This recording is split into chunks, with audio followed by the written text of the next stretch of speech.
Tous les Togolais. Fabre n'a jamais reconnu cela. Fabre est un Togolais. Mais il n'a jamais reconnu cela, oui. Oui. Même il y a des gens qui siègent à l'hémicycle, Madame Brigitte Adjamagbo, professeur Megogwe, Onira et autres, qui ne reconnaissent pas jusque-là la 5e République. Et c'est tout à fait normal.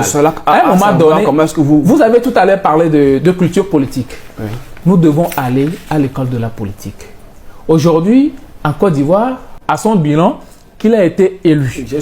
Donc moi, je me dis que, quoi qu'il en soit, tel que vous venez de le dire, ce n'est pas parce que les conseillers municipaux UNIR ont eu à voter pour M. Jean-Pierre Fabre qu'il a gagné. Même si UNIR ne votait pas pour M. Jean-Pierre Fabre, lui et ses alliés, ils allaient quand même revenir avec une majorité relative, ce qui ferait de M. Jean-Pierre Fabre maire quand même de la commune Golfe 4. Alors, selon vous, Fabre n'aurait pas vraiment négocié avec UNIR. Les pros du régime, quand on les lit sur Internet, eux disent le contraire, que Fabre aurait négocié avec UNIR pour sortir avec une majorité. Bon, les pros du régime, ce qu'ils sont en train de dire, pour eux, tout est politique, et c'est ça aussi le problème du Togo.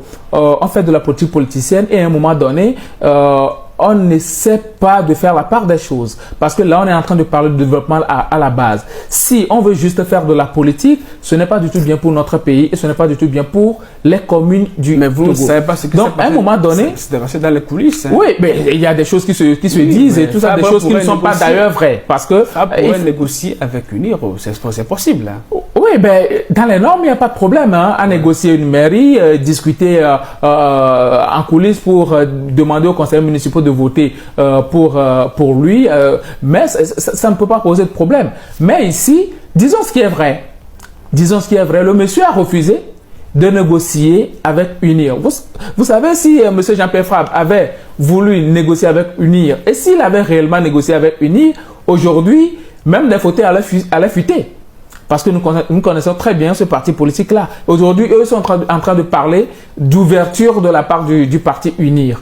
Vous voyez un peu, parce que bon, leurs conseillers ont voté pour M. Jean-Pierre Fabre. Mais ils savent très bien aussi que ce n'est pas grâce à eux que M. Jean-Pierre Fabre a été reconduit maire de la commune de Golfe 4. Moi, je ne suis pas là pour défendre M. Jean-Pierre Fabre.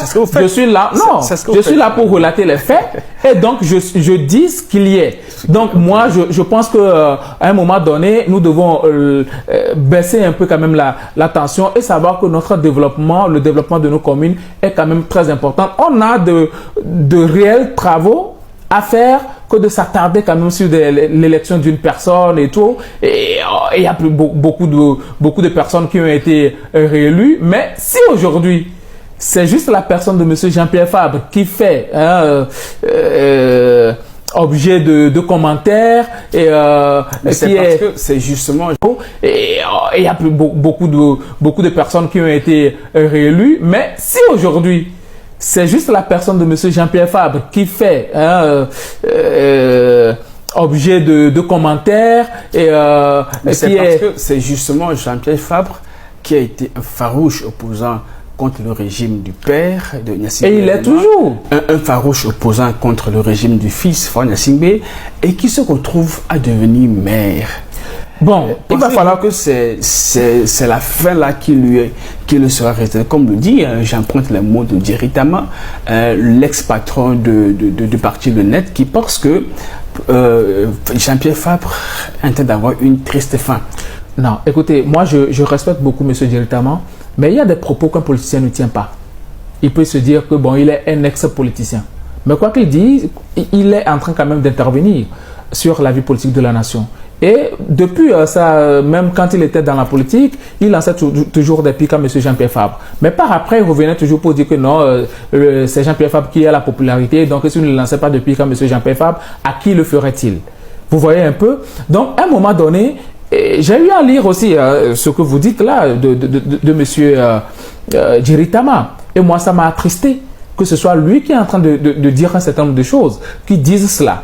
Parce qu'aujourd'hui, si on parle de la Constitution de la 5e République, ce sont eux. Ce sont eux qui ont voté pour cette Constitution de la 5e République-là. Et donc, je ne pense pas que M. Jerry Tama... Mais Jerry Tama s'est dit qu'il n'avait pas... Bon, c'est ce qu'il a dit. Mais ce sont eux qui ont voté pour cette Constitution. Ils étaient à l'Assemblée nationale. Qu'est-ce qu'il a fait pour empêcher cela? Il va me dire qu'il n'a pas la minorité de blocage. Mais par après, lui-même, ce qu'il a eu à dire, il a quand même renié cela. Il a eu à dire, notamment dans un live sur TikTok, qu'il y a eu fraude même lors des élections à l'Assemblée nationale pour le compte du vote lié à la Constitution de la Ve République. Après, il a nié cela. Donc, aujourd'hui, si M. Jean-Pierre Fabre est à la mairie, ce n'est pas négligeable. Les Jacques Chirac, les Nicolas Sarkozy et autres, eux tous, ils ont été maires. Être maire, ce n'est pas quelque chose de négligeable. Un maire est même au-dessus d'un député. C'est ça même la gestion à la base. Donc, à un moment donné, il faut quand même donner du respect à ceux-là qui sont encore sur le champ politique. Monsieur Directement, il a décidé de ne plus faire partie des politiciens. Il a démissionné de son parti politique. Et donc, c'est de bon ordre. Maintenant, critiquer quand même les actions de M. Jean-Pierre Fabre, je pense que tout le monde peut le faire, sauf M. Directement. Parce qu'on l'a vu à l'œuvre. Sur le cas, parlons des faits. Oui. Parlons des faits. Pensez-vous que M. Fabre est en train de tirer vers la fin de sa carrière parce qu'il vient de postuler, d'être reconduit maire une seconde fois. Or, c'est un monsieur qui a tout le temps bataillé pour avoir le fauteuil présidentiel. Aujourd'hui, il ne peut plus l'avoir. Ben, le fauteuil présidentiel n'est pas la panacée. Monsieur Jean-Pierre Fabre, de toute façon, c'est ce qu'il a toujours voulu. Et c'est tout à fait normal. Celui-là qui est en train de parler, même M. Directement, à un moment donné, il a même donné des prévisions par rapport au fait que il serait président en 2030. Il a eu à le dire. Tous les Togolais. Fabre n'a jamais reconnu cela. Fabre est un Togolais. Mais il n'a jamais reconnu cela, oui. Oui. Même il y a des gens qui siègent à l'hémicycle, Mme Brigitte Adjamagbo, professeur Megogwe, Onira et autres, qui ne reconnaissent pas jusque-là la Ve République. Et c'est tout à fait normal. À un moment donné, vous avez tout à l'heure parlé de culture politique. Oui. Nous devons aller à l'école de la politique. Aujourd'hui, en Côte d'Ivoire, Laurent Gbagbo Tidiane Thiam continue de lutter contre le rejet de leur candidature. Tant bien même, ils savent très bien que le 25 prochain, eh ben, c'est déjà mort. Leur nom ne figure pas. Un message politique, c'est ça? Voilà, c'est très important. Et à un moment donné, si le peuple ne prend pas ses responsabilités, ou bien ne sait pas que ces leaders-là, ils sont à un moment limité, alors là, ça ne peut pas aller. Aujourd'hui, par rapport à la Ve République dont vous êtes en train de parler, je vais revenir un peu en arrière. Après les manifestations du 19 août 2017, la majorité des Togolais avaient demandé que l'opposition traditionnelle ne participe pas aux élections législatives. Oui. Raison pour laquelle même les maîtres Tchassona Traoré et autres avaient quitté le regroupement C14. Monsieur Jean-Pierre Fabre, Brigitte Adjamagbo, Maître Apévon et tout le monde, professeur Olou, ils ont dit on va suivre le peuple, on va écouter le peuple et donc on ne va pas participer à ces élections-là. Les élections sont passées, c'était les messieurs Djeritama, ceux-là qui se prévaut être des gens qui connaissent mieux la politique que monsieur Jean-Pierre Fabre et compagnie. C'était eux qui avaient participé à ces élections-là. Et après, ils ont fait un micmac comme quoi ils ont limité le mandat présidentiel. Mais ce sont les mêmes qui, en fin de mandat, ont modifié la Constitution et nous ont basculé dans la Ve République. En ce moment-là, ces gens disaient qu'eux, au moins, ils ont limité le mandat présidentiel et que plus jamais le problème de l'alternance ne se posera au Togo. Je vais parler de M. Djeritama, de Innocent Kagbara, de M. Sénat Alipu, de Abbas Kaboua, ainsi de suite, ainsi de suite. Ils avaient vilipendé l'opposition, qu'ils ont fait plusieurs années à la législature, à l'hémicycle, ils n'ont rien fait. Eux, ils sont venus en un rien de temps, ils ont limité le mandat présidentiel. Patatras n'a pas expérimenté la limitation de ce mandat présidentiel-là et ils ont basculé le régime dans la Ve République, ce que nous sommes en train de vivre aujourd'hui. Donc, le problème de cette Ve République-là, ce n'est ni M. Jean-Pierre Fabre, ni Mme Adjamagbo, ni Maître Apévon et compagnie. Moi, je parle de cohérence. Je parle de cohérence. Je vais venir. Oui. Écoutez-moi religieusement, je vais venir. Allez-y. Donc, le premier problème, ce sont ceux-là qui ont travaillé à faire basculer le Togo dans une Ve République juste par un vote à l'Assemblée nationale, sans même consulter parce que certains ont la refusé population. d'y participer. Je pense que c'est un choix. Même si et par après, je suis en train de venir. Allez-y. Et après la modification de cette constitution-là qui a basculé le Togo dans la 5e République, cette même population fait face maintenant à l'opposition traditionnelle que c'est parce que vous aviez refusé de participer aux élections, qu'il n'y a même pas eu de minorité de blocage à l'Assemblée nationale, que cette constitution a été modifiée, que nous nous retrouvons dans la 5e République. Ils assument, hein, je pense que... Alors que c'était eux qui avaient demandé à ces leaders-là de ne pas participer aux élections parce que Tikpi Achadam était en fuite. Et donc, si eux, ils participent aux élections, ça veut dire qu'ils sont en train de cautionner le régime. Et donc, dans ces conditions, aucun leader ordonné ne peut accepter de participer aux élections. Mais, compte tenu d'un certain nombre de choses, en 2019, ces leaders-là s'étaient dit, on ne va plus accepter cela. On va participer aux élections. Le peuple nous a accusés, donc participons aux élections. Raison pour laquelle les partis traditionnels de l'opposition avaient participé aux élections municipales de 2019. Maintenant, nous sommes dans la 5e République. Je viens de parler des élections municipales en 2019. Ça veut dire que ce n'est pas la 5e République qui a instauré la décentralisation. Cette question de décentralisation-là se pose depuis plus de 30 ans, avant qu'on ne bascule même dans les délégations spéciales.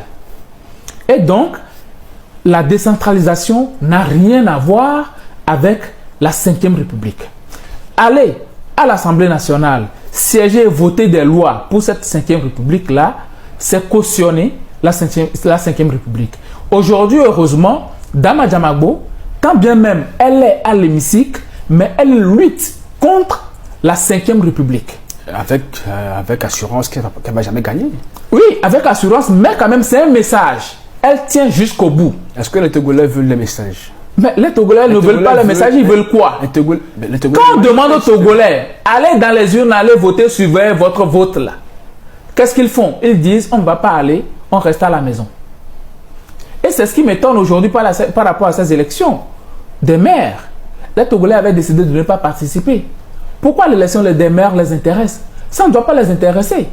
Quand vous boycottez quelque chose, boycottez jusqu'au bout. Ça ne doit pas vous intéresser.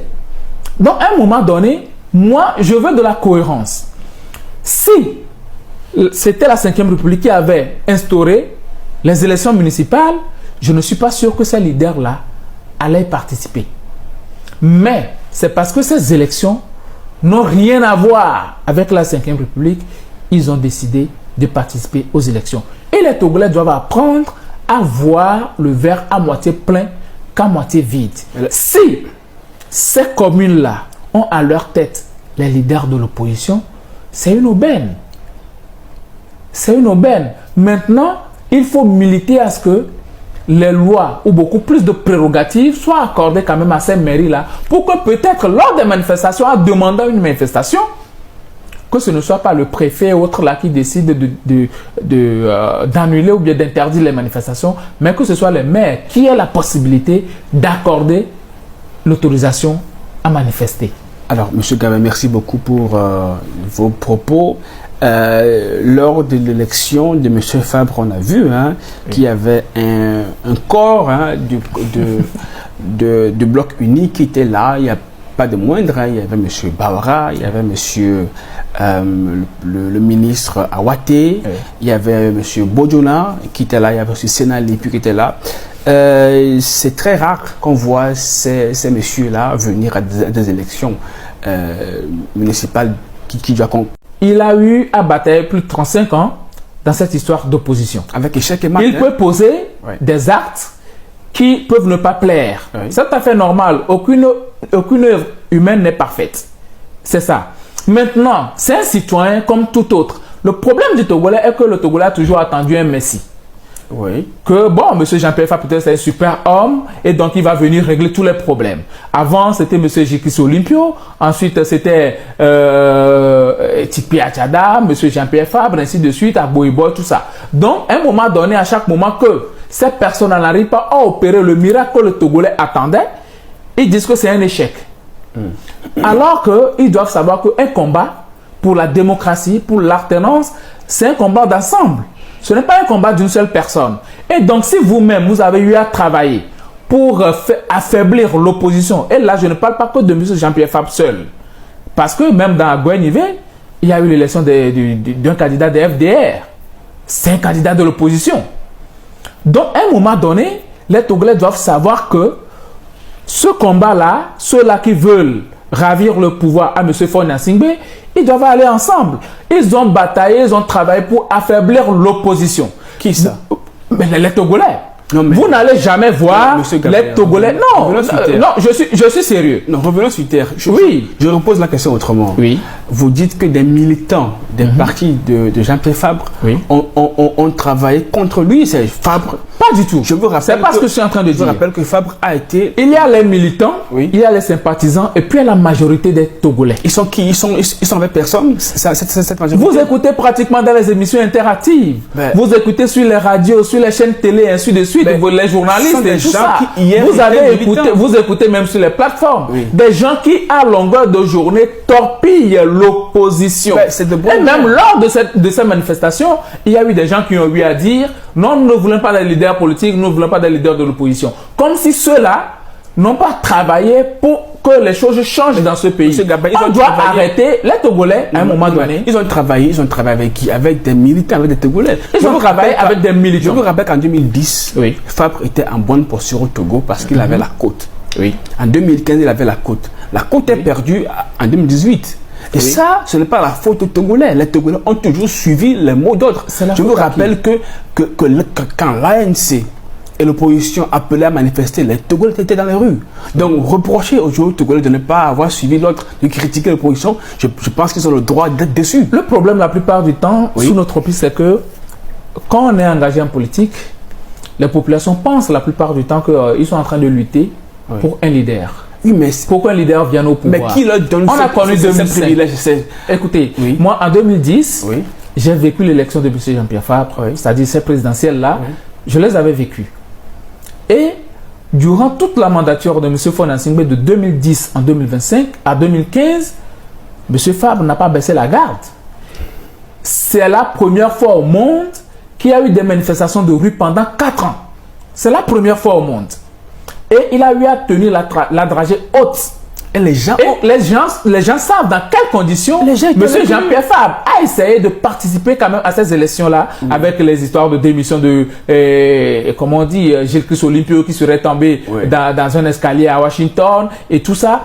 Mais après, ce même M. Jean-Pierre Fabre a été renvoyé de l'Assemblée nationale. Il y a eu plusieurs choses qui sont passées. Oui, mais les Togolais ont joué leur rôle. Les Togolais ont joué leur rôle. Les Togolais ont joué leur rôle. Mais jusqu'à présent, le régime est là. Ça veut dire que et les Togolais et les leaders des partis politiques n'ont pas su véritablement jouer leur rôle. Un leader éduque au moins les sympathisants. Si à un moment donné, les sympathisants de M. Fabre n'ont pas suivi l'autre, on commence par les critiquer, n'ont pas eu la chose politique, je pense que Fabre n'a pas eu les mots possibles, les mots justes pour éduquer sa masse. Aujourd'hui, il manque d'éducation politique, c'est ce que vous voulez dire, mais ça, c'est pas la faute des Togolais, c'est un leader qui doit éduquer ses sympathisants. Ce n'est pas l'apanage de M. Jean-Pierre Fabre de rassembler les Togolais, de les éduquer politiquement. Mais non, lui, il était dans une bataille. Il ne faut pas oublier du tout l'histoire politique du Togo. Oui. Le Togo vient très loin et surtout avec les histoires de la conférence nationale souveraine, tout était bâclé. Et les gens étaient braqués. Le pouvoir d'un côté, l'opposition d'un côté. Maintenant, la population au milieu est en train d'attendre le Messie. Et vous avez constaté à chaque moment que M. Gilles Olympio voulait revenir au pays, c'était quand même l'émulation, les mouvements un peu partout, tout le monde était joyeux et tout ça. Vous via Bolo, et voilà, le Messie est là, ainsi de suite, ainsi de suite. Mais quand M. Gilles Olympio a signé l'accord avec le RPT en 2010, c'est la fin de son parti. Et aujourd'hui, si jusque-là, la situation est restée telle, c'est parce que les Togolais jusque-là n'ont pas encore pris conscience que seul le peuple est souverain. Il ne faut pas mettre son destin entre les mains d'un politicien. Le politicien, lui, vient par à coup. Mais il faut toujours un leader. Mais à un moment, il faut toujours un leader. Et le Togo a toujours eu des leaders. Mais depuis 2018, je dis, les gens ont travaillé pour affaiblir l'opposition.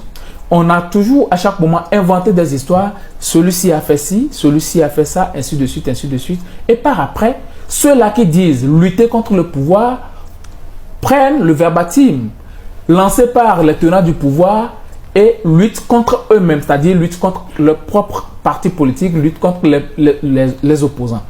Les opposants ne sont pas des saints. Ils peuvent commettre des erreurs. Mais vous avez besoin d'eux pour assouvir à votre ambition. C'est très important. Moi, pour l'opposition togolaise, je n'ai que du respect. Parce que ce sont des gens qui ont eu à faire leurs armes, qui ont essayé quand même d'apporter ce qu'ils peuvent pour la construction de l'édifice national. Quand on parle de boycott, la population a demandé, ils boycottent. Quand on parle de participation, la population demande, ils participent. Quand on parle d'accord politique global, la population a accepté cela, l'opposition a participé. Quand on parle de CVJR, l'opposition a accepté, ils ont participé. Quand on parle de dialogue inter-togolais, ainsi de suite, l'opposition togolaise a tout fait. Quand on parle de manifestation, l'opposition togolaise a tout fait. Maintenant, la seule chose que l'opposition togolaise n'a pas fait et ne fera jamais, c'est pas mon souhait et ça ne sera jamais le souhait du Togolais, c'est d'aller à l'extrême. Ce qui s'est passé